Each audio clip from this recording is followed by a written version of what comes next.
అందరికీ నమస్కారం. దిత్వా తుఫాన్ సర్వేపల్లి నియోజకవర్గంలో రైతులను కుదిపేసి పంట నష్టం, నార్లు పోయి చాలా ఇబ్బందులు.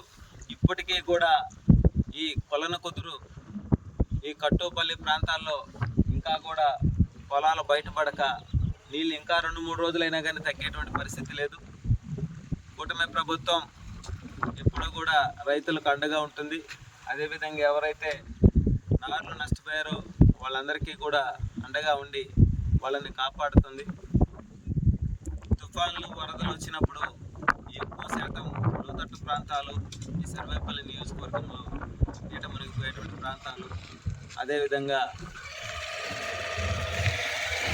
అదేవిధంగా రాకపోకలు ఆగిపోయేటువంటి పరిస్థితులు, ఇవన్నీ కూడా మనం చూస్తూ ఉన్నాం. అయితే కూటమి ప్రభుత్వం మాత్రం దాదాపుగా పేదలను కానీ రైతులను కానీ ఇటువంటి తుఫాన్లు, వరదలు వచ్చినప్పుడు ఆదుకోవడంలో ఈ సర్వేపల్లి నియోజకవర్గంలో 117 పంచాయతీలో ఉన్న ప్రతి ఒక్కరు కూడా ముందుకు వచ్చి అండగా నిలబడుతున్నారు. రాబోయే రోజుల్లో కూడా ఇదే విధంగా కలిసికట్టుగా ముందుకు వెళ్తాం.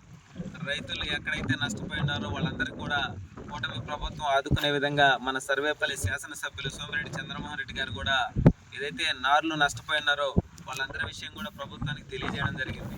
త్వరితగతిన వాళ్ళందరికీ కూడా నష్టపరిహారాన్ని అందించి వాళ్ళందరినీ కూడా ఆదుకునేదానికి కూటమి ప్రభుత్వం ప్రయత్నం చేయాలని చెప్పి మనస్ఫూర్తిగా తెలియజేస్తూ ఉన్నాయి ఈరోజు.